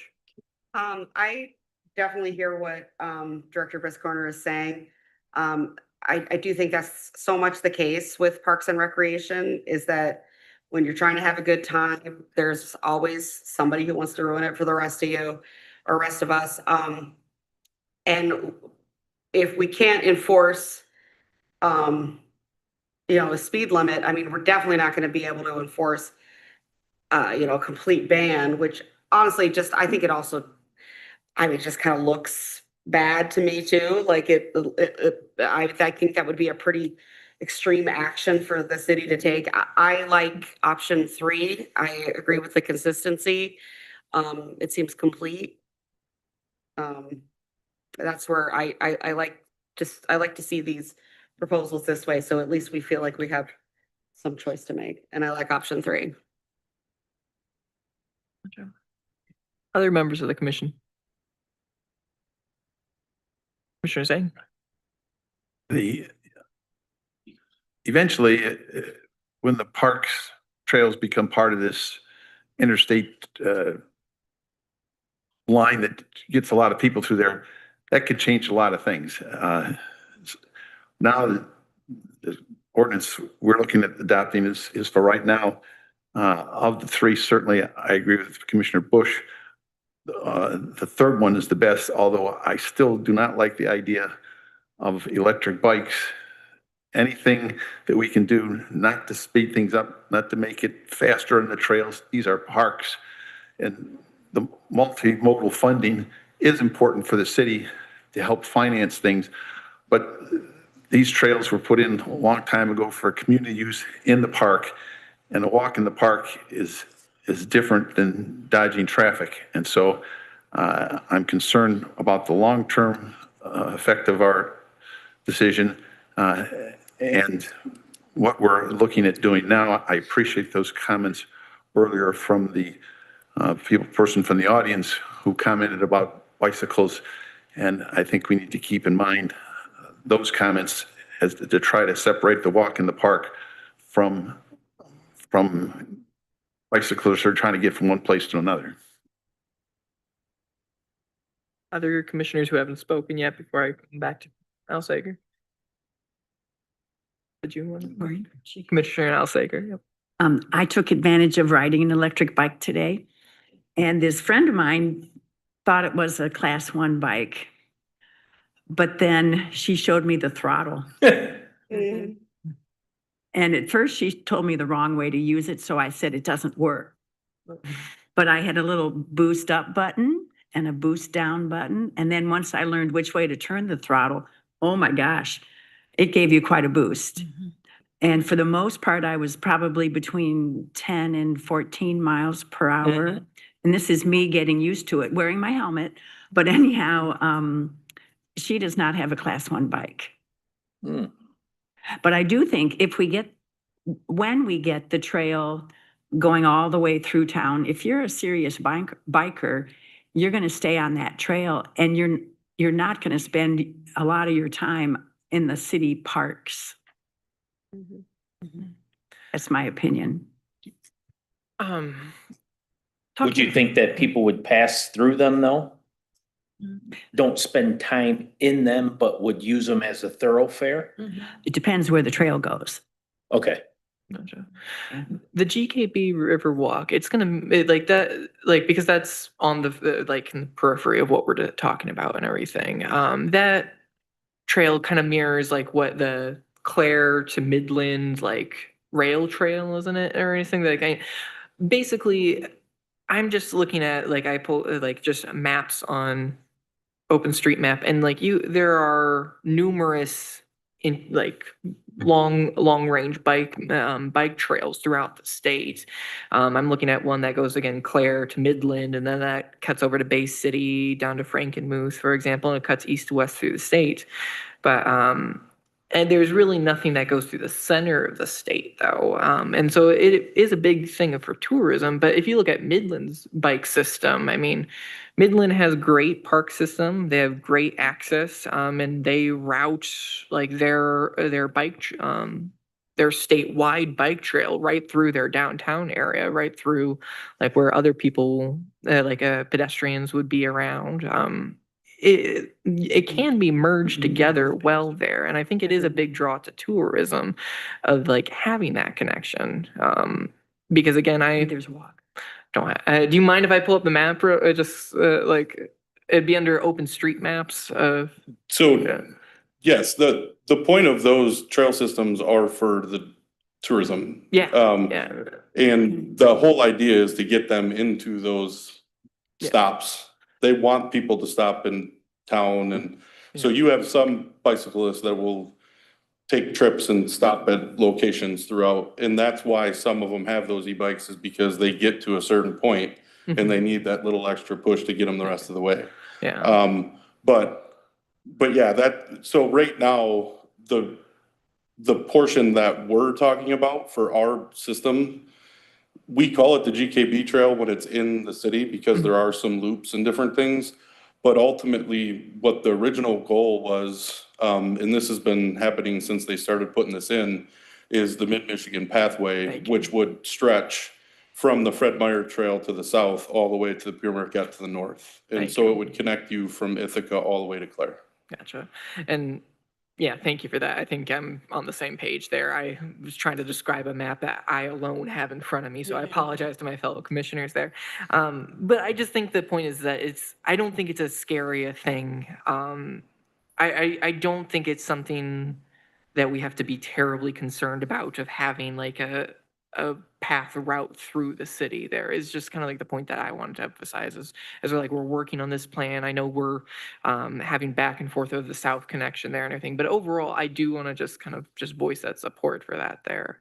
I'm leaning towards option 3 myself. I mean, as far as the rest of the commission, it's sounding like there's consensus building there. There's other commissioners to hear from still. I wouldn't be comfortable with a full ban. I think that would be really problematic and everything for just our park system in general. But yeah, I've talked to Jill now. Let's see, Commissioner Perschbacher. The only thing that I'm not in for a full ban because I don't think that that's right. We created the trail system. We have 5 miles of parks. Is it 5 miles? How many miles of park? I think if you add all the loops and everything. All the loops it's together, close to yeah. six. Yeah. Yeah. And we've, there have always been bicyclists on there. I'd hate to say that we would ban something when we tout ourselves as walkable and bikeable. Yeah. And that includes our park system. I do not want bikes on it that are throttle bikes because I think that they can go too fast. But I think that when I was down in Chicago last year, a friend with me went, rented one of the e-bikes and rode along the Lake Michigan path there. And I can tell you there are people that are that's what they do every Sunday is they just ride that whole loop as many times as possible. But we had just a regular e-bike where you had to pedal in order to get it going. And my friend in her wisdom says, "Oh my gosh, the faster you pedal, the faster you go." And I'm like, that's the whole idea of a bike.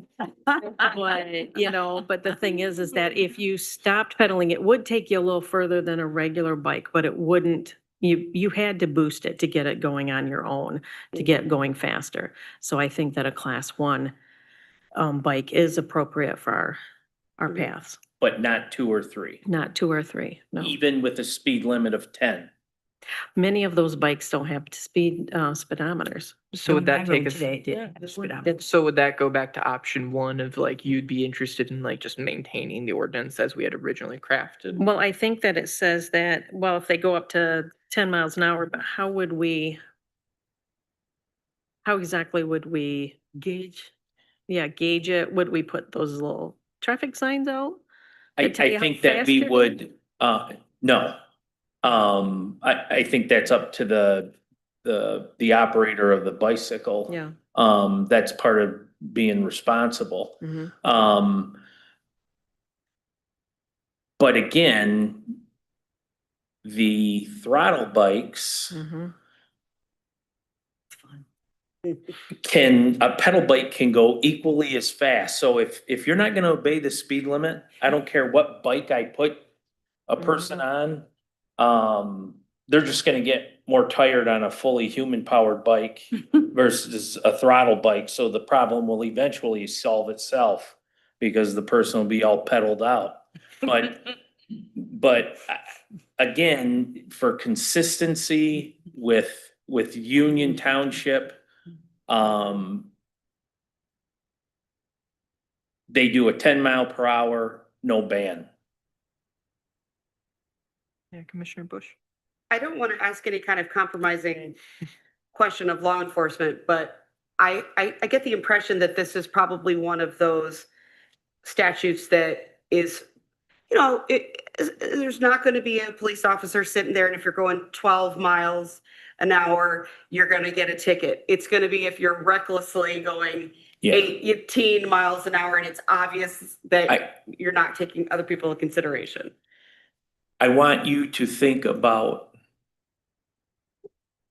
Union Township. Do they have their own police department? No. Who do they rely on? Right. I don't know this for sure, and I may be talking out of school. I don't know of any park rangers that they have. So I mean, no, the fallacy of 1 mile per hour over being stopped. No, It's just there to enforce if it's needed to be enforced. absolutely. And I can tell you that if the idea is 10 miles per hour in the park and people want to be, I can assure you that scooters will not be the issue. Because any rental scooter that is from a company we license, because we can geo-fence the parks so that they only go 10.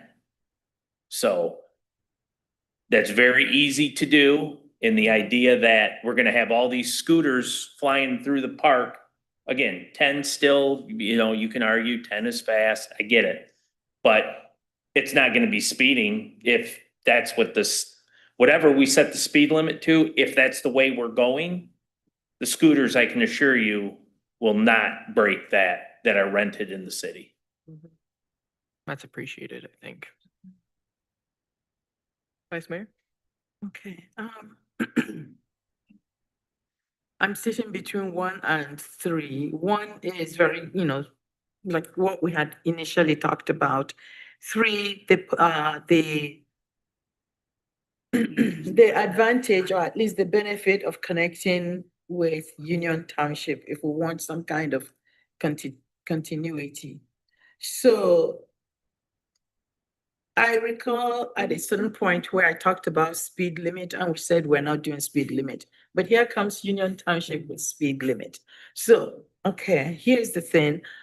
Are we going to have signs somewhere that indicate no more than 10 miles an hour? We would do that most likely Okay. at every entrance of the park, not necessarily through, we're not gonna have signs where you can walk from the north end of the park to the south end of the park on the top of regulating signs. But we discussed putting them at the entrances of the park or the trail. And what we were thinking is that if we did add a speed limit sign, that we would add, like, we would have a sign that essentially has all this trail etiquette along with the speed limit. Okay. And we would locate them in areas where we know people are getting on. So all of our trailheads, Like the trailhead. yeah, Okay. just so that we knew, you can't say you didn't see it when you got on, you know what I mean? Okay. But we also don't want to get into the business of sign litter. Because that becomes a problem too, because we've got signage everywhere, for railroad crossings and things like that too. So, but that would be the plan, is to incorporate a sign that has these things. If we adopted the speed limit, then we would just add that to this. Okay. All right, okay, so that addresses my question. So in that case, it seems to me for the purposes of continuity, because you don't want to start at one end saying, okay, no speed limit, or, there's speed limit, and then you get to Union because you're gonna have to go through Union Township. Now you're stuck and they have a different ordinance. And since we like being good neighbors, it seems to me option 3 makes sense, at this moment. And just to add to that too, one of the reasons why we put this on there is because they are helping us fund the north section. Yeah. So we might as well. Yeah, I had a conversation with Milky. Milky. Yeah, on Monday, so last Monday. So I'll talk to you about that later on too, because it has to do with that North Trail and the other one. Okay, good. All right, so option 3 seems to me, a realistic option at this moment. Commissioner Zhang? The topic here they're talking about, this is for trails in the park and not sidewalks, or does this include sidewalks? No. This is just the trail. This is just the trail system. Aren't sidewalks already included somewhere? Didn't we? It allows them to be ridden on sidewalks. Okay, gotcha.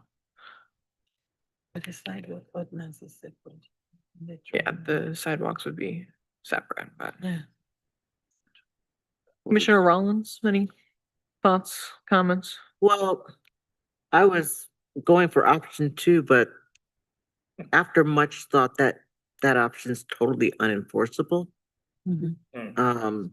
But option 3 is, like Commissioner Bush and Commissioner Alsager, I agree with them, as it is a more viable and more realistic option to go with.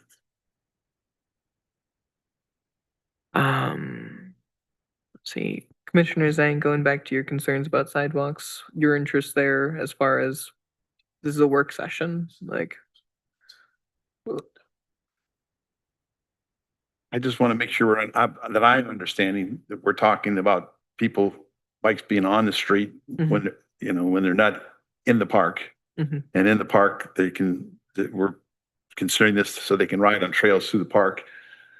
I guess when they come out of one section of the park where they have to go through the sidewalks, they're going to get into the street and come off the trail and then get back on the trail. Okay, gotcha. Yeah, so talking about that, I mean, like, that seems more of just the question of like design as we're laying out future sidewalks and future trails, the connections there, it would seem to me, but.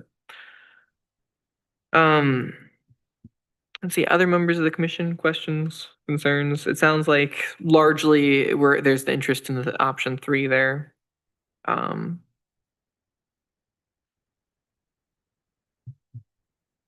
yeah, so again, I think that would be our recommendation to staff, as far as like bringing back an ordinance for us to review. Gotcha.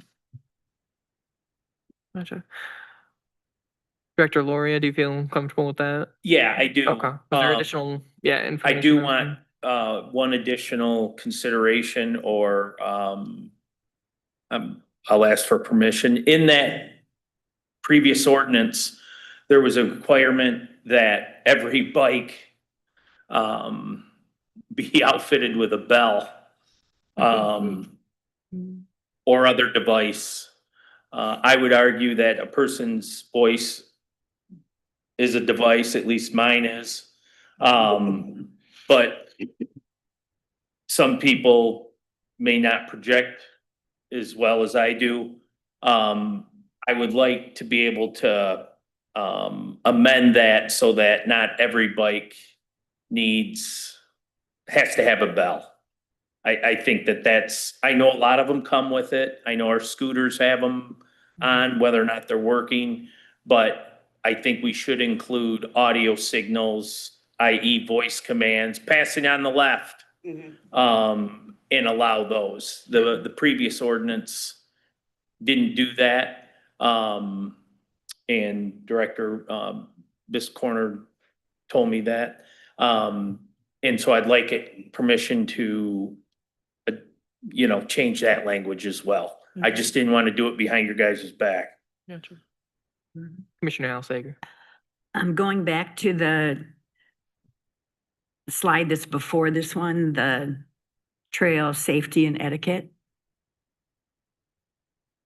I would say 3 of those would be pretty prime to announce when you pass someone on your left. And a lot of bikers already know that one. Control your speed and then listen around you. Those would, to me, those would be primary. Well, the other one too that we get a lot of is don't block the trail. Yeah. Some people, when they stop and they're like playing with their phone or something, they stop on the trail. Okay. And so it's just move off the trail if you're Yeah. doing something, but yeah. Thanks. Commissioner Bush. At what point, didn't we have like a community bike safety day of some kind? Like the kids could win a bike? Yeah, we did. Because we used to give away helmets, and I know Barbary Law did that. Yes. That For a was lot. when we had That's the, during the bike yeah, races. the bike race. It even You know what? preceded- You're right. I think it preceded the bike race even though. I think it was, because I remember my kids being little and being Yeah, there. Yeah. yeah. Yeah, But, I think that was during the initial push of bikeable, walkable. I mean, it might be time to like reintroduce something like that, especially as we're continuing this conversation about like bike safety and, I mean. Etiquette. Etiquette, and I mean, even if it was just a thing at the farmer's market, but I'd love to see something like that for Parks and Recreation or engagement with other community businesses and stuff. Ownership of Motorist Motion changed too, maybe they were involved and Yeah. kind of explore those, I want to make, I just have a question about sidewalks, because I want to make sure Commissioner Zhang's, in the current, or in the ordinance that was presented at public hearing, it says whenever a person is riding a bicycle or electric bicycle upon a sidewalk, such person shall yield the right of way to any pedestrian and shall give full audible signal before overtaking or passing such pedestrians. So my question to you is, do you want it to be 10 on the sidewalk? What was that? 10. 10 miles per hour on the sidewalk? Do you want, I prefer Max. how you just read it. I prefer that they weren't on the sidewalk, but if they were, then the bikes are one thing. Those motorized vehicles are a little different, but certainly as you read it the first time, they got to yield to pedestrian and everything else. That's good because the sidewalks I picture as pedestrian traffic and they're usually narrower. If it's hard to imagine if you're going to be 2 people wide or a person and a dog, somebody's got to get off the sidewalk. That's just all there is to it. I get that, but as the ordinance is written now, they can use the street or the sidewalk. I want you guys to understand that. Because I mean, again, we can, yeah, we can say nothing but the street, but I wouldn't do that. Commissioner Bush. does the ordinance say something about when using the sidewalk to access trails or something like that? No, they're Just allowed on the sidewalk. Bikes, e-bikes are allowed on the sidewalk. I thought that was, like technically only for like kids 12 and under or something like No. that. No, that's. No. Yeah. And as we all know, part of the connection for the trails is to use the sidewalk because you can't get to one section of trail without the other section of trail without going on the sidewalk. Mhm.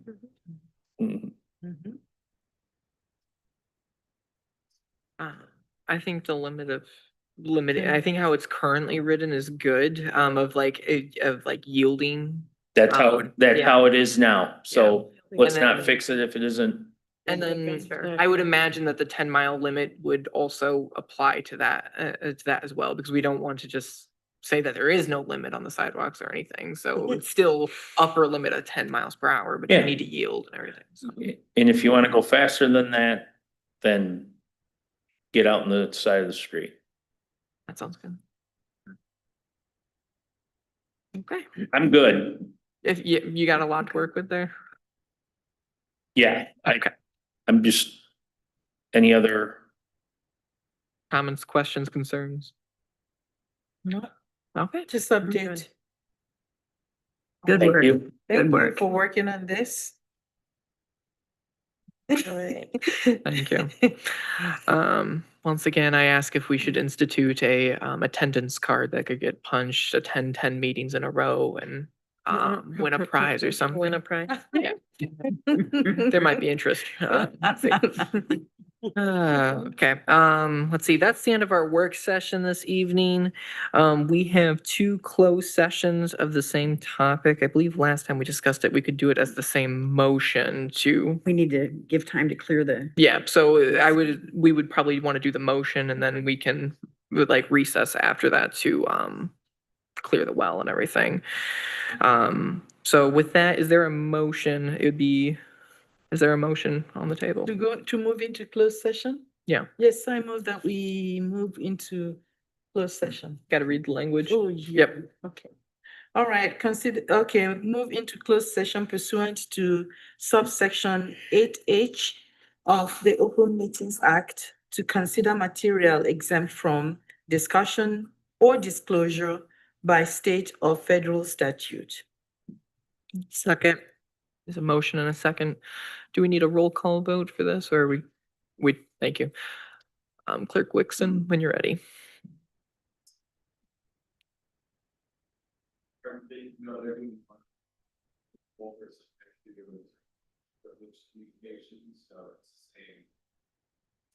motion. It's the same. We can do it all under the same motion. It's the Okay, same issue, right? yeah, Yeah. gotcha. All right. Going into closed session, subsection 8H. Commissioner Zhang, Yes. Commissioner Rollins, Yes. Commissioner Altsaiger, Yes. Yes. Yes. Yes. Yes. Okay. All right, it is 9:01. We will be in closed session at, let's say, 9:06. Director Laurie, if you want to clear the well. Yeah, 9:06, yep. So you got 5 minutes. 67. Yeah. What is it? 66 degrees in here. What? It was the Okay, yeah. Hey, We'll look into it Phil, then. Phil. Or maybe we can get the road. I was wondering if it was just me getting two sheets. Rotary's Maybe the doing a big Rotary Club. anniversary year. Yeah, maybe they would be willing to pick